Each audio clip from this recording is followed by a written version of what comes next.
മധ്യമചരിതം ദ്വിതീയോധ്യായാം മഹിഷാസുരസൈന്യവധാം ഋഷീരുവാചാം ദേവാസുരമഭ്യൂദ്യുദ്ധം പൂർണ്ണമർത്ഥശതം പുരാം മഹിഷേ അസുരാണാമധിപേ ദേവാനാം ച പുരന്തരൈ. ഋഷീരുവാച, ഋഷി പറഞ്ഞു, ദേവാസുരം അഭൂത് യുദ്ധം പൂർണ്ണം അർത്ഥശതം പുരാ മഹിഷേ അസുരാണാമധിപേ ദേവാനാം ച പുരന്തരെ. പുരാ പണ്ട്, മഹിഷേ അസുരാണാം മഹിഷൻ അസുരന്മാരുടെയും പുരന്തരെ ദേവാനാം ച ഇന്ദ്രൻ ദേവന്മാരുടെയും അധിപനായിരിക്കുമ്പോൾ ദേവാസുരം ദേവന്മാരും അസുരന്മാരും തമ്മിൽ അപ്തശതം 100 വർഷം യുദ്ധമുണ്ടായി. പണ്ട് മഹിഷാസുരൻ അസുരന്മാരുടെ അധിപതിയും പുരന്തരൻ അല്ലെങ്കിൽ ഇന്ദ്രൻ ദേവന്മാരുടെ അധിപതിയുമായിരുന്ന കാലത്ത് ദേവന്മാരും അസുരന്മാരും തമ്മിൽ 100 വർഷം തുടർച്ചയായിട്ട് യുദ്ധമുണ്ടായി. ദേവാനാം അധിപേ പുരന്തരേ. പുരന്തര ശബ്ദം ഇന്ദ്രപര്യായമാണ്. ശത്രുക്കളുടെ പുരങ്ങളെ പിളർക്കുന്നവൻ എന്നാണ് അർത്ഥം. മുൻ അധ്യായത്തിന്റെ ഒടുവിൽ പ്രഭാവമസ്യാ ദേവ്യാസ്തു ഭൂയ ശൃണുപദാമിതേ എന്ന് പറഞ്ഞതനുസരിച്ചിട്ട് ഋഷി ദേവിയുടെ മറ്റൊരു കഥയാണ് ഇവിടെ പറഞ്ഞു തുടങ്ങുന്നത്. തത്രാസുരൈർമഹാവീര്യൈർ ദേവസൈന്യം പരാജിതം ജിത്വാ ച സകലാൻ ദേവാൻ ഇന്ദ്രോ ഭൂൻ മഹിഷാസുരാം.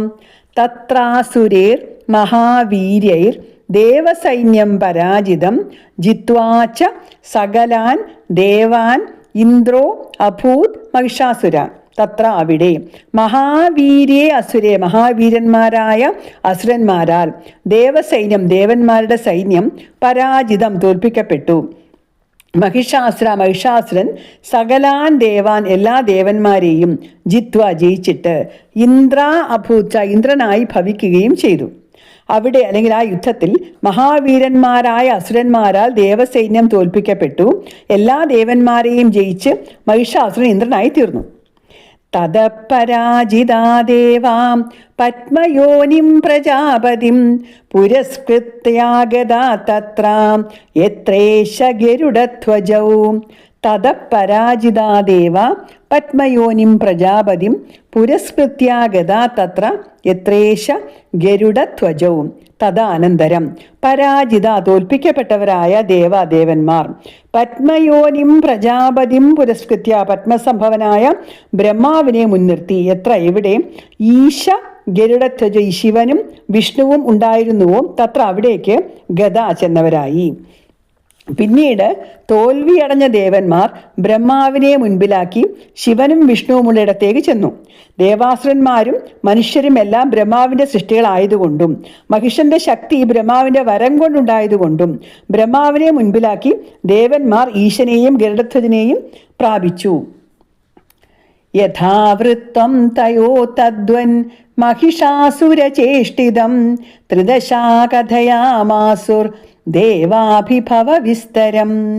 യഥാവൃത്തം തയോ തദ്വത് മഹിഷാസുരചേഷ്ടിതം ത്രിദശാ കഥയാമാസുർ ദേവാഭിഭവ വിസ്തരം. 3 ദേവന്മാർ തയോ അവരോട് യഥാവൃത്തം എങ്ങനെ സംഭവിച്ചു തദ്വത് അപ്രകാരം മഹിഷാസുരചേഷ്ടിതം മഹിഷാസുരന്റെ പ്രവൃത്തികളെയും ദേവാഭിഭവ വിസ്തരം ദേവന്മാർക്കുണ്ടായ വലിയ പരാജയത്തെയും കഥയാമാസു പറഞ്ഞു. ദേവന്മാർ ശ്രീ പരമേശ്വരനോടും മഹാവിഷ്ണുവിനോടും മഹിഷാസുരന്റെ പ്രവൃത്തികളെയും ദേവന്മാർക്കുണ്ടായ പരാജയത്തിന്റെ വലിപ്പത്തെയും സംഭവിച്ച പ്രകാരം അറിയിച്ചു.